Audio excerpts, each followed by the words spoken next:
or afternoon, depending on where you are in Canada. Thank you very much for joining us today for the webinar called Tech Adoption in Action with Mode40 and Nonsuch Brewing. My name is Huba Khatun. I'm the Regional Innovation Director for the Prairies at Canadian Food Innovation Network. I am joining you today from Calgary, and I'm really excited to see people tuning in from across Canada's food and beverage ecosystem. For those who may be new to CFIN, we are a national organization. We're focused on helping Canadian food sector innovate and grow. We support collaboration through funding, through technology adoption, through ecosystem development, through connecting people with expertise and connecting them to each other. And today our community includes nearly 9,000 members from across the country.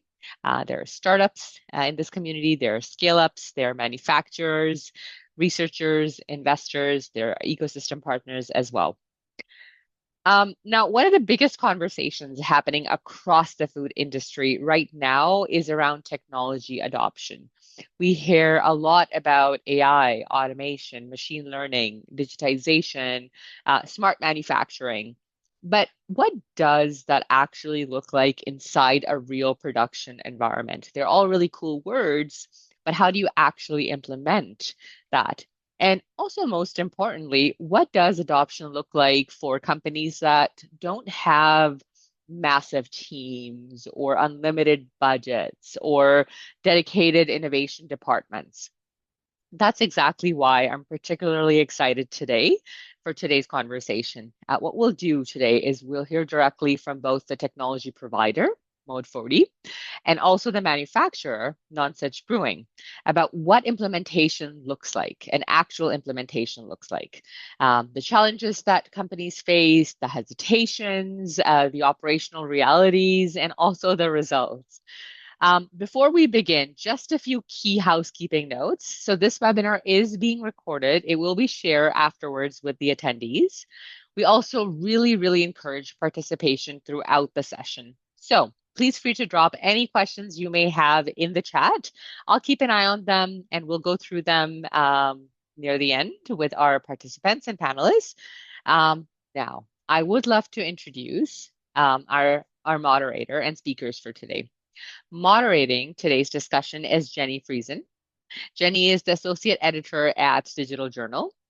Jenny regularly covers innovation, she covers technology and industry transformation, and she has a great ability to keep conversations very grounded and insightful. Joining her today is also Cameron Bergen, who is the founder and CEO of Mode40. Mode40 is a company out of Winnipeg. It develops AI-powered scheduling tools that helps manufacturers run their production with more expertise, with more efficiency, and smoothly. Cameron has over 30 years of experience, and he's recognized for his practical approach to data and systems.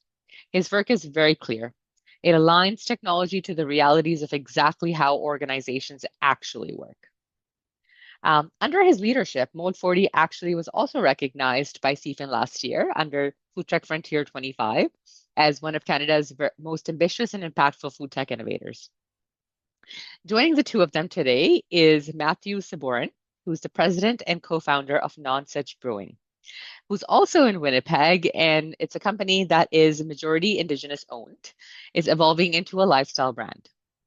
Nonsuch Brewing has become very well known for not only its award-winning products, but also their willingness to explore more innovative operational approaches as it continues to grow.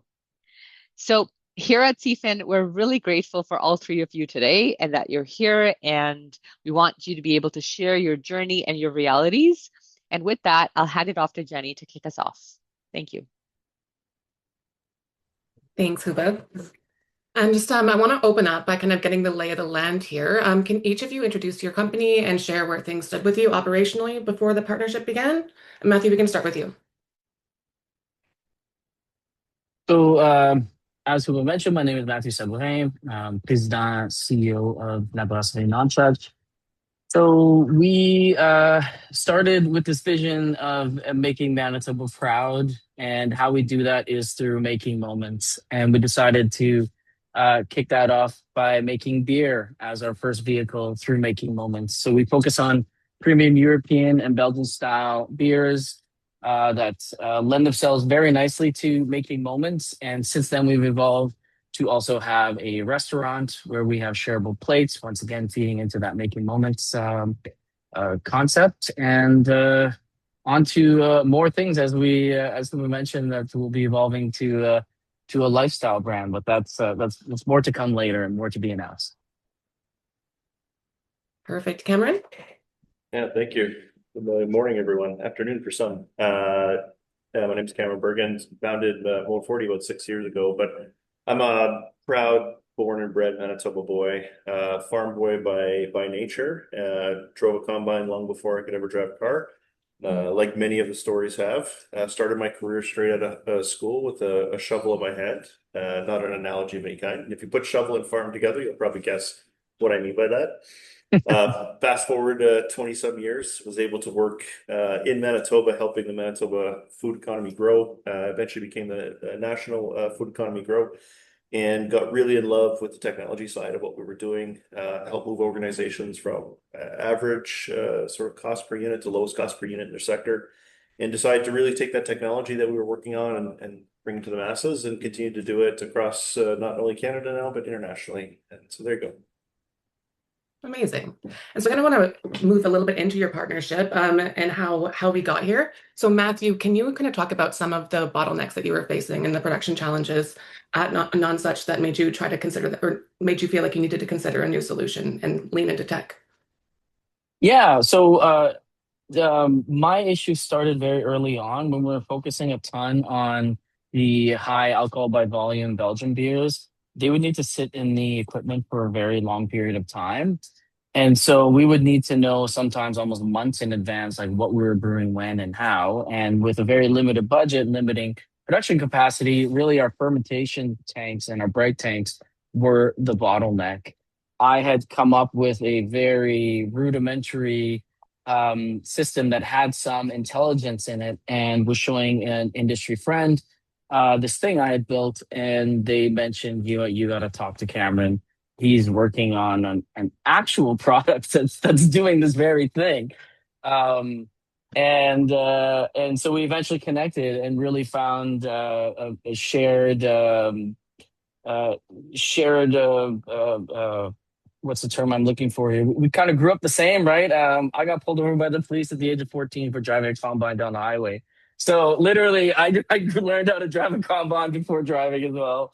And we just, yeah, had a lot of similarities. And when he showcased what he was working on, this was exactly what we needed. And so we decided to start going down the road of figuring out what that would mean for working with Nonsuch, and here we are today.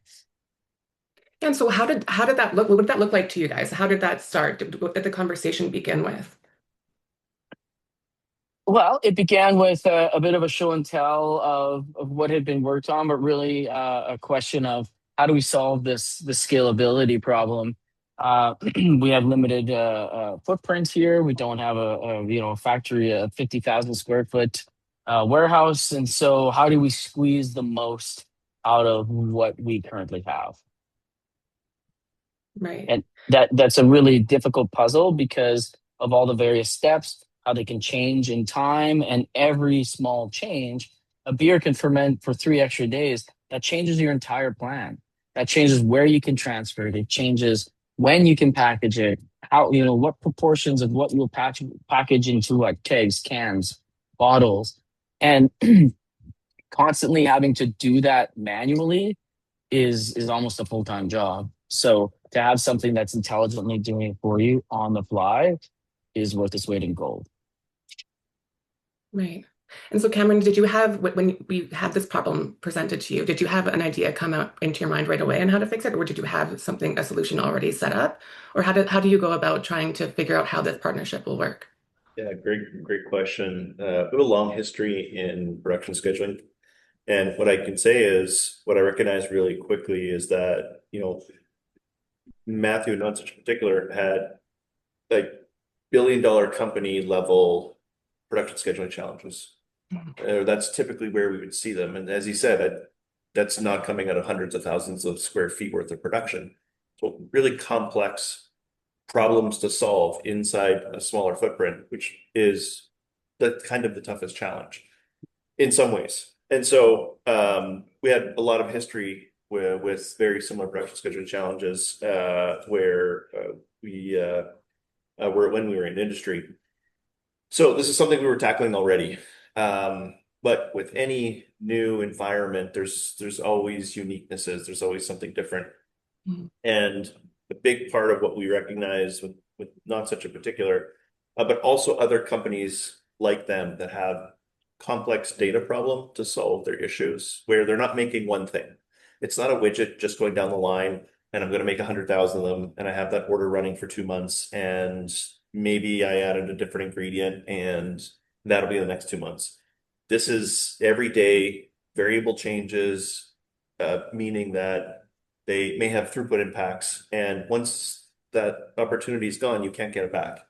It's gone forever. So being able to deal with that was a very familiar space for us. We already launched our first agentic AI platform in 2024 to tackle these specific problems. Some of the techniques we were using still do use today that are foundational, pioneered some digital twin data modeling techniques, which are really foundational in being able to be affordable and deal with those billion-dollar scheduling issues that exist inside of a smaller footprint. So it was a very familiar territory, but still nuanced. And what Matthew's doing in particular is probably one of the hardest production scheduling calculations that we've seen even across multi-billion-dollar enterprises.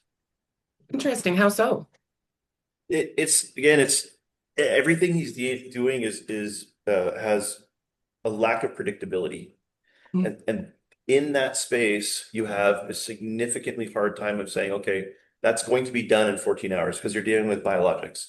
So biology doesn't exactly act in a really easy, predictable way. And so when you say, okay, it could be 14, it could be 15, 16, 17, and you're trying to do these different forms of multivariable data analyses, you don't know which one is going to give you the best prediction. And we can only learn some of those things over time. So we can approach it with best guess and say, okay, let's take all the way you're doing it now as best guess and automate that. That's day one. Now, how do we take it from there and start dialing in that prediction? Because it's in the variability where the opportunity is. If something finishes early and we don't know exactly what we're ready to do next and how we're compiling what that is, we've lost the throughput opportunity.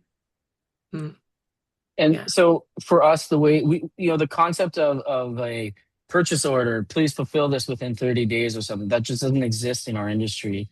We have to have the product ready when the customer decides they want it. Right? So it's not a world where it's like, yeah, don't worry, I'll take 50 of those kegs in 3 months' time. No, it's when the order, literally, they'll be funneling in as we speak here, and I can watch them funnel in. That's for fulfillment tomorrow morning. That is the way the entire industry has been built. Because formerly, you would have these giant manufacturers that have highly shelf-stable products sitting in a warehouse, so people just order when they need it, day of, they get it, and it's fine. When you're in craft, you have very limited shelf life because we don't kill the product, we keep it alive, and so we have to be ready.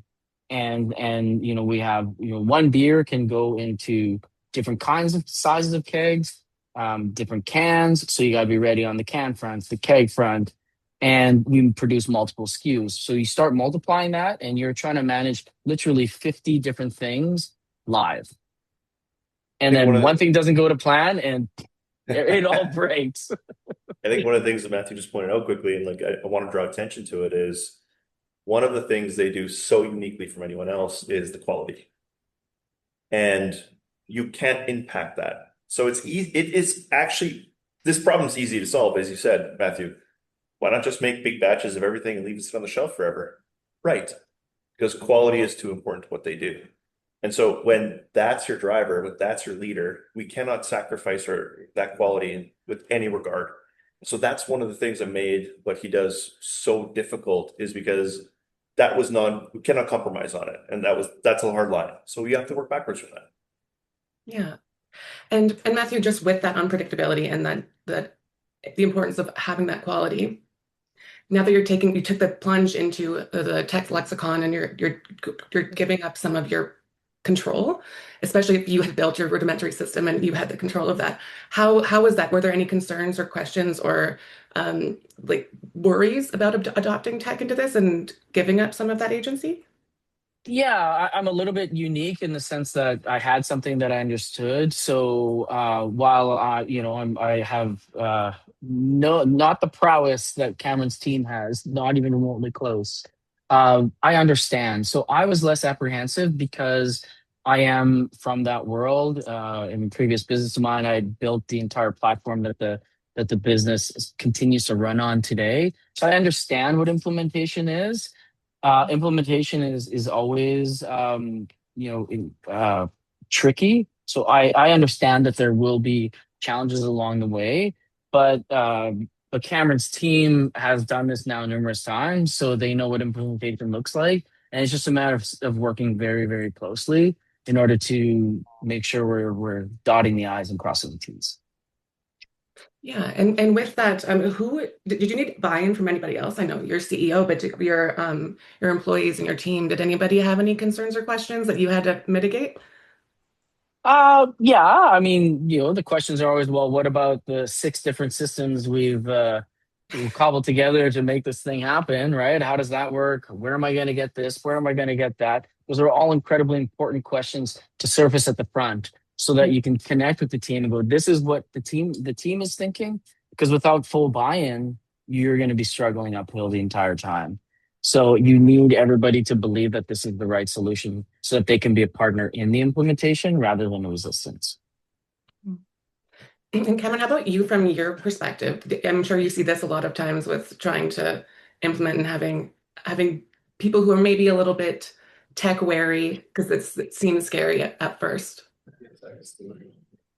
Yeah, it is and it can be. There a whole range of people's opinions and thoughts and feelings about from really excited to really cautious. And that's understandable with any new technology. I think what's important to also sort of recognize when we talk about a modern platform today, a lot of old stigmas, the way legacy equipment or legacy platforms were developed, don't or should not exist today. So things like, am I data ready? How do I deal with my existing systems? Can something this talk to other things? Do I have to have all these custom integrations? Most of those problems don't exist today if you're working with a modern design. And those have been the banes of where a lot of people's old scars or old wounds or failed implementations worked. But I will highlight very strongly something that Matthew said earlier is if you do not get the people on board upfront, the chances of your success with a project is extremely low. So how do you do that? So what we always recommend, first and foremost, and what we do is we typically will come in and do a facilitation session and try to draw out from the early start, what are these fears? And how do we address them in particular? Then, while we have a framework approach to implementation, we do try to then tailor to where those concerns might be.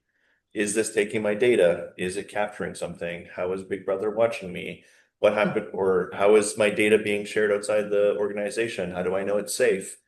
All valid questions. And so typically when we give people a chance to vet out what it is they're truly concerned about, in almost all cases, that can get pretty mitigated because it's a lot less scary than I think legacy implementations really were or how they were sort of approached. So upfront, ask questions, be open, and demonstrate that builds trust. Mm. And I saw on your website, Cameron, that it starts with learning, and there's like a longer timeline on how all this comes together. Can you walk me through what the evaluation process looks like before you start moving forward? Sure. Yeah. So typically, we have a rule. If you haven't seen it, don't Don't try to scope it. It's that simple. So we always do it on site with any customer that we have because we have to see it first. You can describe something to me, and Matthew could have described his project as I have a planning system problem. Okay, easy. Hold on. When we go to see it and we're like, wait, this is what you're calling us the planning system problem? This is not the same thing as the other 100 people that have said we have a planning system problem. And those were easy to solve. And so we wouldn't have known that if we had just done a call and said, I'm never going to show up. We always show up. Typically from there, what we'll do is, depending on the size of the company, it can be a half day to maximum 3 days if it's a really large organization, where, again, you show us what you're working on, show us the problem in particular. Once we get a sense of that, again, most of the time it's only about a half day exercise, then we can really shape, okay, here's how we would approach your specific problem. So we don't really believe that, or to say it differently, the uniquenesses of everyone's problem are very specific to them. And if this is not a one size fits everyone, what we've done, what we very much particular do, and then what we live is we want to be able to make sure we can configure to help you run the business the way you run it, not tell you how to run the business the way legacy systems do it. Right. And just to kind of give some specifics, I'm not asking you to give away any industry secrets on how everything works, but Sure. Once you have this set up with you and Matthew, you and Nonsuch are going to get moving on this. What is the solution? We know what the problem is. So walk me through how this solution works.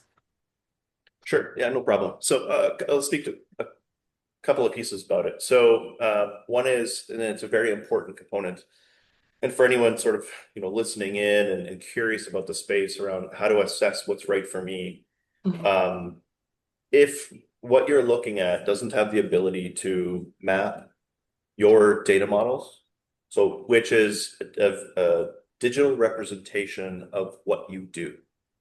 And that's true for just beyond food and beverage manufacturing. It's true for any process. If you don't have that as a foundational layer, then no matter what tools you layer on top of them, they're limited. That includes the most advanced AI work today. They're very limited tools. And in fact, the more advanced, I would argue, the more advanced you make the tools, the more actually limiting it is without that foundation. So that's one of the most important things that you do is we construct a data model of how the facility works, how it flows. Once we have that in play, then we can take the specific rules or guidelines, if you will, about how Matthew wants to run his business or how someone else wants to run their business. Because I can put two people who do the same thing in a room, and most likely there will be some overlap, but there will be some nuances. So what are those things? What are those rules? Do you focus on prioritizing a customer no matter what? Do you focus on prioritizing throughput no matter what? Do you focus on a combination of both? When I tell you these scenarios, these are the things we work through in a workshop. You really got to answer them. Those sets of rules become the foundational barriers to the way the system works. Once we have both of those components, then we can automate the decision-making inside the rules that you defined and over top of the way the data model works. And so that's a pretty descriptive way of how we construct. And I think my advice to everyone would be, if you don't have something very similar, challenge the idea of what your modern platform is doing. Because the sense of like, I'll hit next finish and ask AI just find me money and go, it's not going to happen. You might get a really cute response back, but I can promise you it's not going to understand how your business works. It's not going to understand how you are trying to actually run it. So that would be a little bit of how we do it and what we find the research and science of how to extrapolate the best use of these tools. Those are the foundational things you have to have. Right. And the exciting thing, if I may, on that is that, I kind of see it like chess. If you think about chess, for those of you who play it, the rules aren't that complicated. There's not that many rules. And yet how you go about playing it is incredibly complicated, right? And that's the part that this tackles, right? Like, we make beer, and yes, okay, once you get into nuance, there's lots of moving parts. But from a production standpoint, we take grain, we boil it, we add some ingredients, we ferment it, we carbonate it, we package it. Okay, I'm going real fast here, but that's essentially the steps, right? Why is it so complicated to manage? Well, because the variability is overwhelming. And that's where the tool can step in. And you just focus on laying down that nice foundation, lay down the process, the tool takes care of the rest. Right.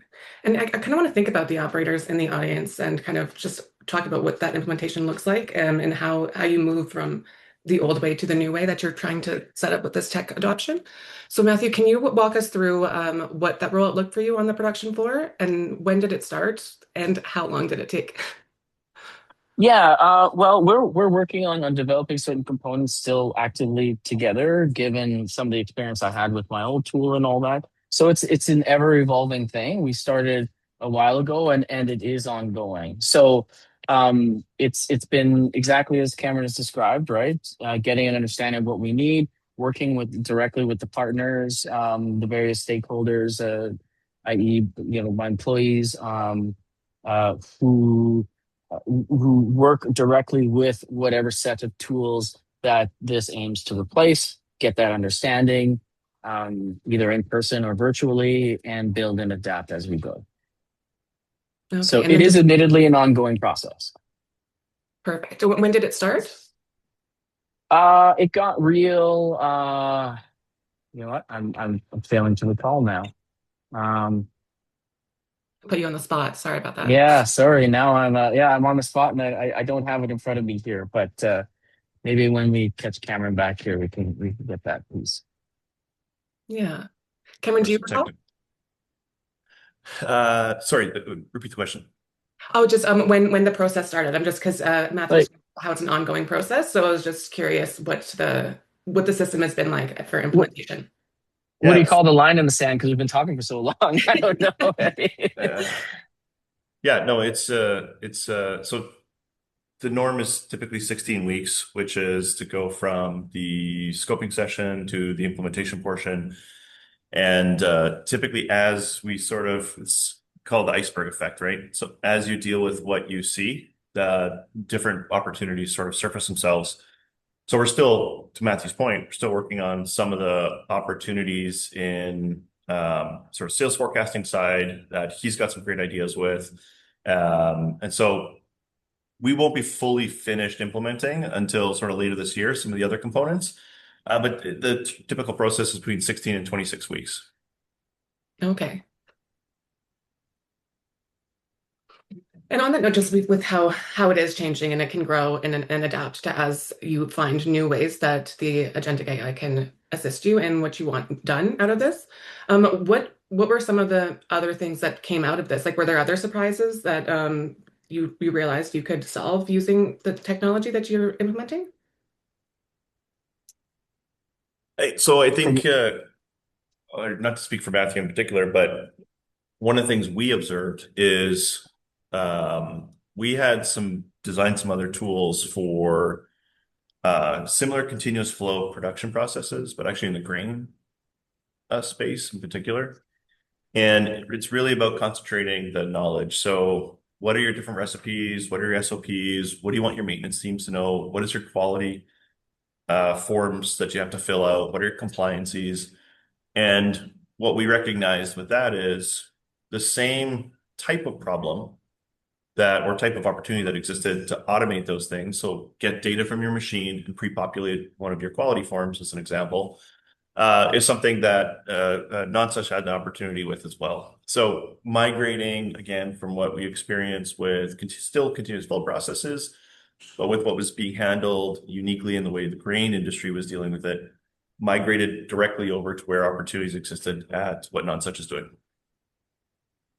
Okay. and Cameron, you touched a little bit on like the sales forecasting side, right? Mm-hmm. When you go to the day to day, it's overwhelmingly chaotic for us. But when you zoom out, of course, there are patterns that develop over time, and AI is able to look at that and start providing guesses on what it thinks will be you're going to need based on last year and based on this trend and based on this and based on this extra information you've given me that you've taken on an unexpected contract for this amount, maybe. It's always maybes. We think that this is where this particular SKU is going to go, and you're going to need this much beer to answer that. So that's a fun new opportunity to take in your sales forecasting. Then I can take that and do so much with it. right? On my planning and my projections and what have you. And then we get the backwards effect of it for production planning.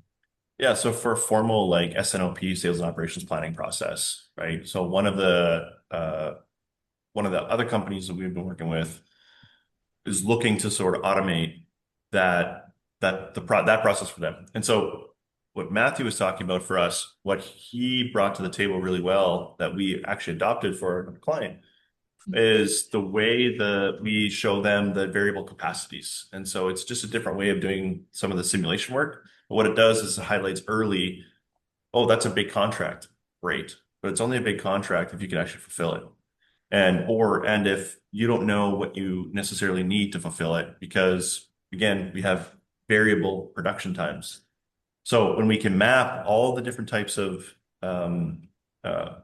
variability to it could be this fast or it could take this long, then you all of a sudden find these major production gaps that go, hold on, if I take this in this box, I have the risk that I might not be able to produce 10 or 20% of it, or I have to compromise another order. And you know that ahead of time. Now it might produce fast enough, but now we can mitigate and say, hey, can we change a production order? If it does happen, can I pre-call the client, which is typically what people are doing, and saying, look, I might be 1 or 2 days. Do you have some flexibility in the back end? Yes, I do. So now, if it does end up producing fast enough, you go straight into your next order, no problem. If it doesn't, you've mitigated the risk ahead of time without ticking off a client or worst case scenario, not being able to produce what it is. Oh, sorry, carry on, Matthew. Well, it's just, you might have a client that says, I need something by the 15th of July. And then the scenario happens and you call them, you go, wow, honestly, I kind of picked it. What I really need it for is the 4th of August or whatever. Oh, well, okay, amazing. Let's change this and let's react accordingly, right? Like it's little subtleties like that can go a very, very far, very, very long way. Yeah, great example. Yeah. And then with that, so with the major production gaps and some of the patterns that you've seen over time in this partnership, can you give me some examples of what those were, what that looked like, and how the AI system resolved that? Go ahead, Cameron. Yeah, all good. I think so, particularly for Nonsuch, we're still early in the prediction stages. So it's a bit too early for that to say there were clearly these 5 or 6 things. Again, you can hear us both talk about sales forecasting because that's where we've already started to see, this is the case. But we also, another version for Nonsuch in particular, as well as other organizations, it's usually one of the first ones, finding the open capacity gaps, or at least looking backwards and saying, hold on, I know instinctively I have this. I know my operation. I know what I was netting in and out. I know instinctively that. But where and what particular time? So even being able to look at the digital twin data model, and then looking backwards and saying, these particular days or these particular times, especially times of year, where again, instinctively you know it, but we can't just plan forward on the instinct. So by being able to clearly map it, then we can put some mitigating factors in place. And this is, I think, where the first real opportunities have really started to shine at Nonsuch. And most of the cases when we're talking production scheduling in particular, that is the most real version. I know we're here in food and beverage, but I'm gonna give you a non-food and beverage example for a quick second, because it's still real and it's about dealing with microstops in a conveyance version. So we have another organization again, production scheduling capacity, where's my issue? I can't find it. Like I look at my downtime reports. I have some downtime reports. Long story short is, right, you had a really good way of recording downtime, but not necessarily recording slowdown events. And so you look like you're producing and you should be producing, but the totals at the end of the week or at the end of the month just weren't netting up to what you thought your line speeds were. So the reality in this scenario is by going back to where the data is true and being generated, which in this case is the PLC, the data model starts to signal right away is that we're off. You should have produced this many units by X time of day, and we're not. And based on the PLC output that I'm saying, you're not running at the speed you think you are. I scheduled it to run at 100 units a minute. You're running at 80 units a minute. We've got a problem. We need to action that now. And so these are the kinds of scenarios that tend to surface when even though they're small things, they accumulate and add up to big things over time. And so this is, again, one example that, while not particular to Nonsuch, it is very particular to anyone who has PLC conveyance, which is going to be a lot of food beverage companies. Right. And with Nonsuch and in particular, were there any of these aha moments for either of you, or even maybe Matthew, your team, that kind of brought you more buy-in? Was there something specific you could point to? Well, the sales forecasting part is by far the most important.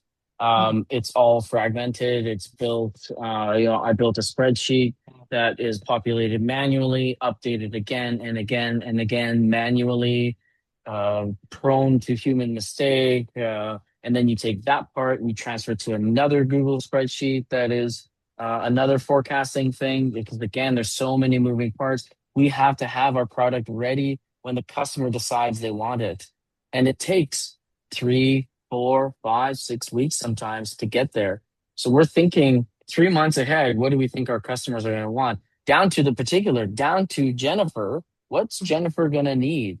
Is it going to be 250-liter kegs? Is it going to be 450-liter kegs? That's a big difference, because if Jennifer and everyone else wanted 450-liter kegs instead of 2, it's done. It's over.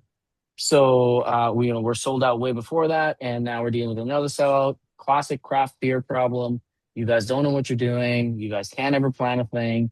And so if you can be that person that's not sold out but still giving a super fresh product, major competitive edge. Yeah. How did you know how many kegs I was going to order?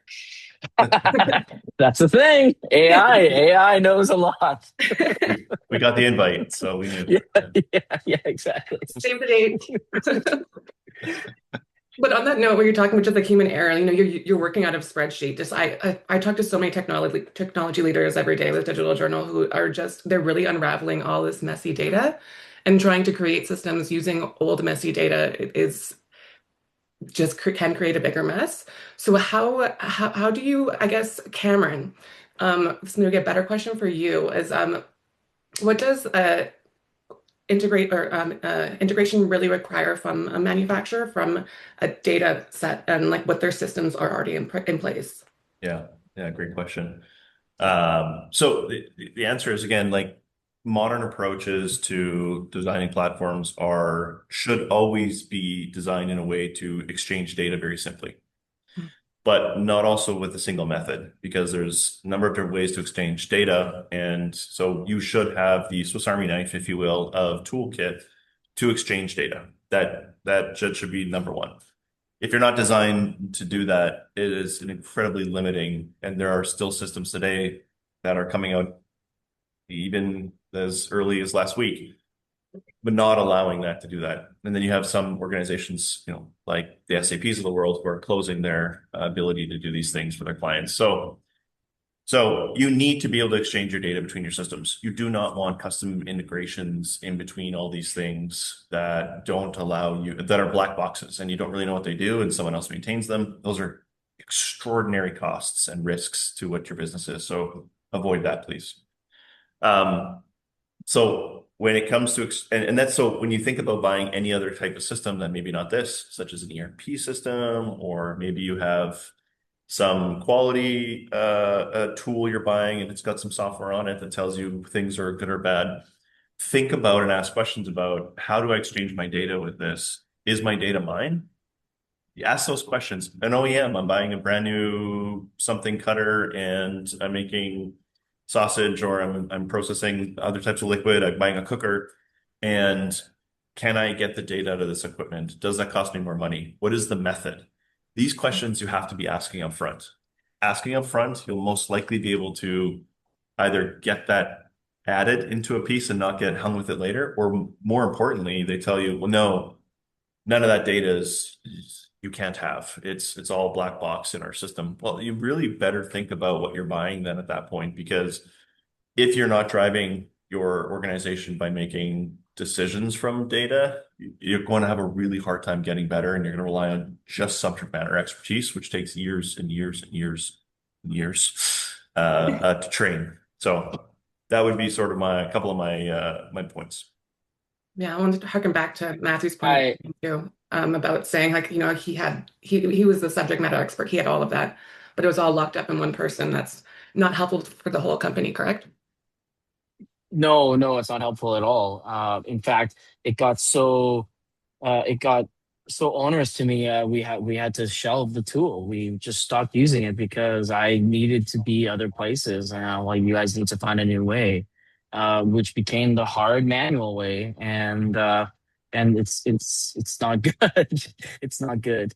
The exciting thing for us on the integration front, and I hope Cameron doesn't reel me in going, well, I don't want to tell everyone we did this, but because I thought it was so creative, but everything we work on is cloud based. And so I was wondering, how the heck are we going to get all that information out of our ERP? That's crazy.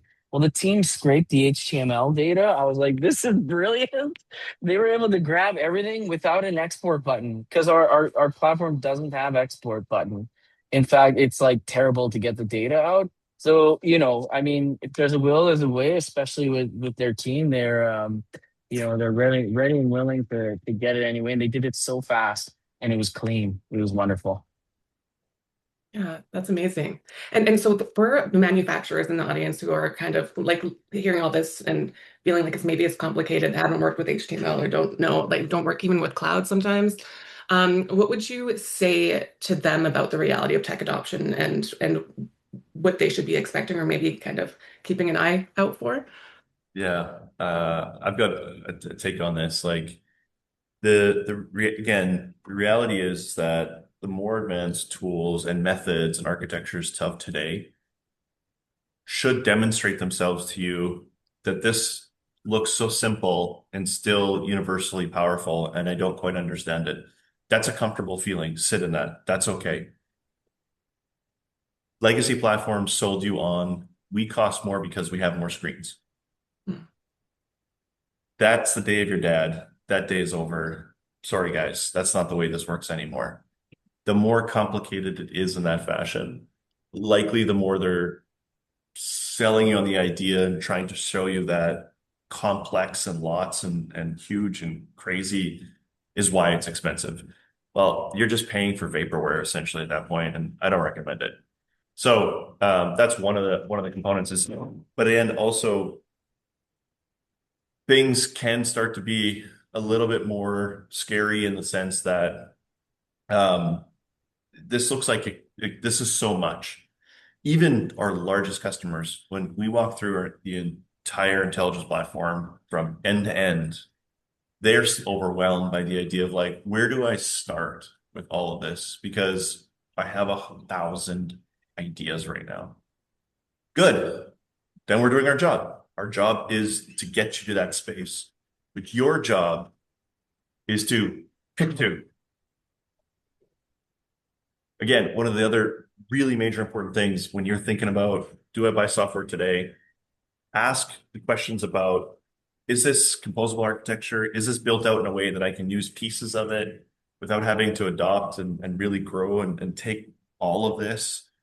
Again, the old ERP methodologies where you have to take everything, change the way your whole business works, and have that big lift be scary. If that's the conversation, run out of the room. Modern designs today should allow you to say, here's my business problem. I don't want to integrate with everything. I don't want to train everyone. I want to start here because that's important to me for whatever reason. And I need someone that can start in that space. And as I can, and I need to, then I want to grow over time. But I shouldn't have to lift and replace a year from now or 2 years from now because the design that you had, oh, we only used one model and to try to do everything, and it gave you a bunch of wrong answers, and now they're closed and we don't license it anymore. One of the biggest things that we do differently is there are models. We've been training them for over 20 years using the industry data of running my own food plants. Mm. So no one gets anything that I haven't first done wrong and made the mistakes myself and then had to go fix them. And if you've ever lived in Excel land, and that's exactly where Matthew's head is going right now, he's like, yeah, man, I lived that for so long. 100%. So there's a few sort of tips and tricks in there that I think give people like the right questions to start asking and the way they think about how should I experience something like this now? And while it is crazy to think about and there's so much, like anything, you should only have to purchase, integrate, and deal with the thing that is the specific business problem you have and nothing more. And if it's more than that, again, I would challenge really hard. Mm. And we're coming up close to time here, so I just kind of want to get one that's maybe a bit more rapid fire for both of you guys. Bring it. It's more about just how do you measure success from either end of you? Like for you, Cameron, how do you see it from the tech side? And Matthew, how do you see it from the manufacturer side? Is there a way to measure it yet for your partnership?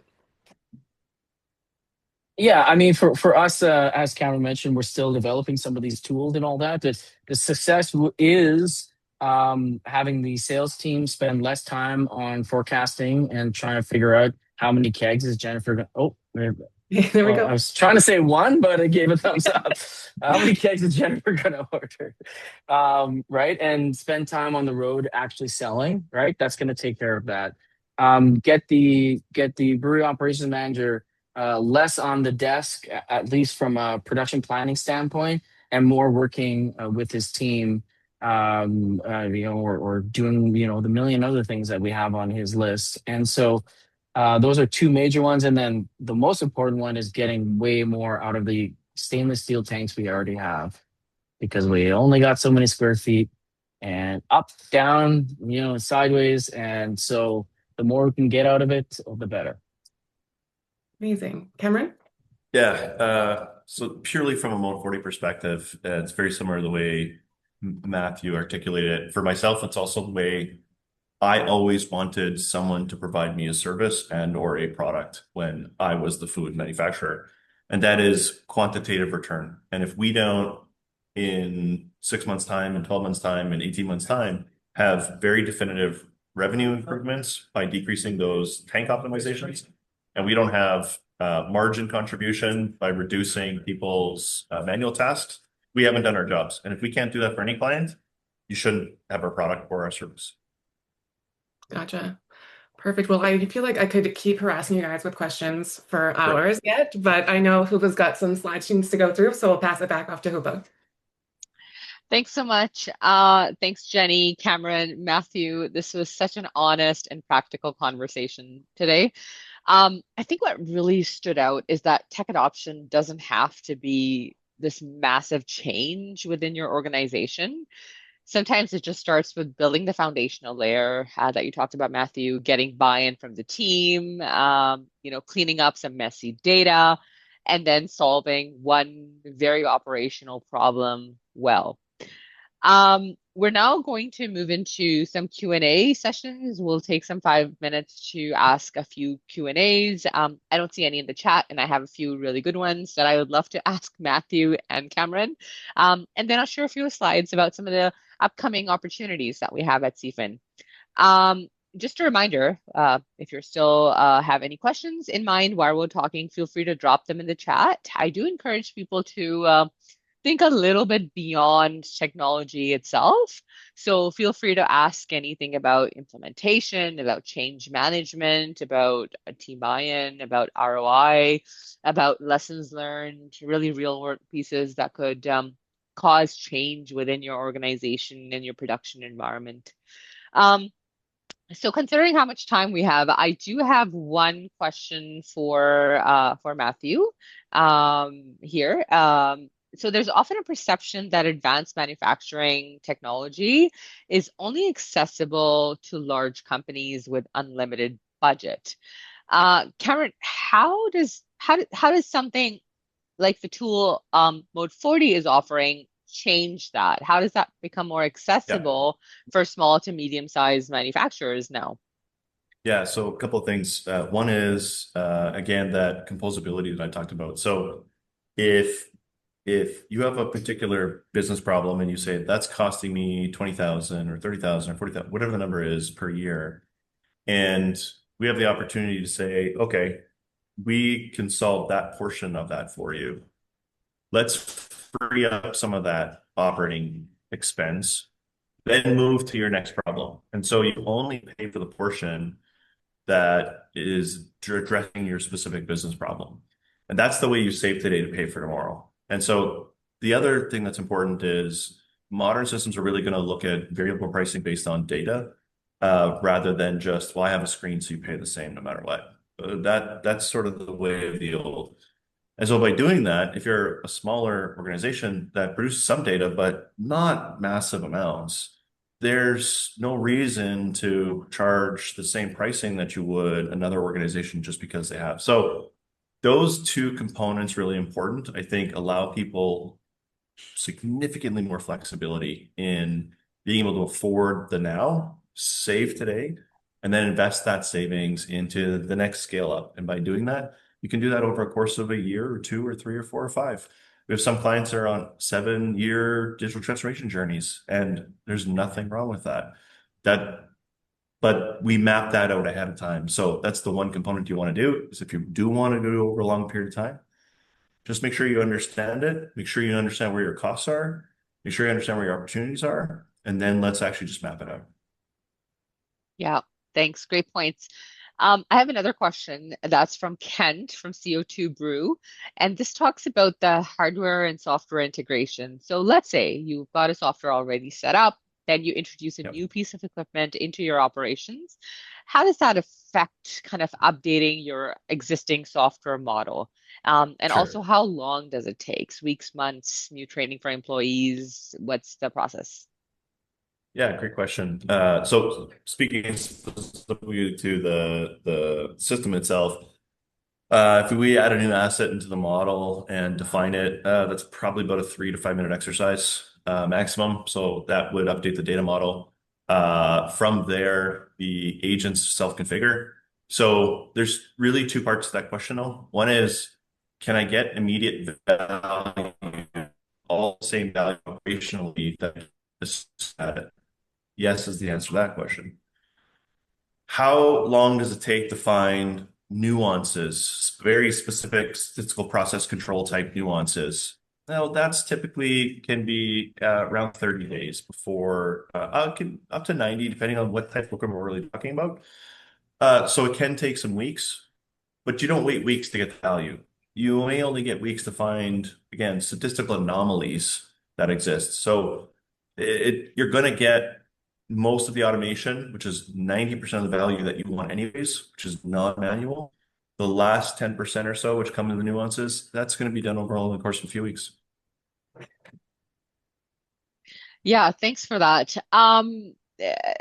Matthew, I have a question from you, but I think I'll have to arrange some time with you later on to ask that question because it's really on, the entire implementation process and making sure that, your team's on board and the data sets are there that are easier to clean up and set up and, wanting to learn a little bit more about the easiest wins, but also the hardest parts and the hardest pieces. Was it changing workflows? Was it data cleanup? So I'm going to arrange some time with you later on to dig into this a little bit more. I do encourage everyone in the participants list to actually reach out to both Cameron and Matthew and see if there's ways you can work together or ask them questions about their model and how their process worked. Um, Really want to thank everyone for spending the past hour with us, for really being engaged, as well as, making sure that you absorb such great information. A really huge thank you to Jenny, Cameron, and Matthew for not just sharing their success, but also the actual realities behind implementation and adoption. These are really honest conversations and they're incredibly valuable for the industry. Now, before we officially wrap up, I just want to take a few minutes to leave everyone with a few final thoughts, and highlight some exciting opportunities that are happening at the CFIN within our ecosystem. If you're looking to stay connected on what's happening across Canada's food ecosystem, I'm just going to share some slides here and then we'll go from there.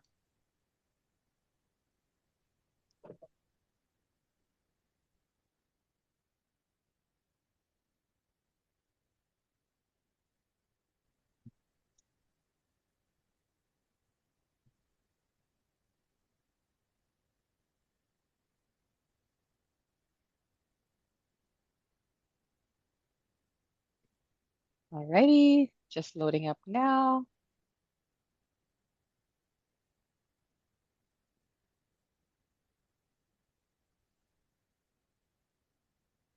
Can everyone see my screen? Oh, there we go. Okay. Um, so if you're looking to stay connected to what's happening across Canada's food innovation ecosystem, I would encourage you to explore CFIN Plus. CFIN Plus is designed to give companies more insights, stronger connections, better visibility into opportunities across the sector. You'll see a QR code in the slides here, and you can just scan it to upgrade. Next, please. Thank you.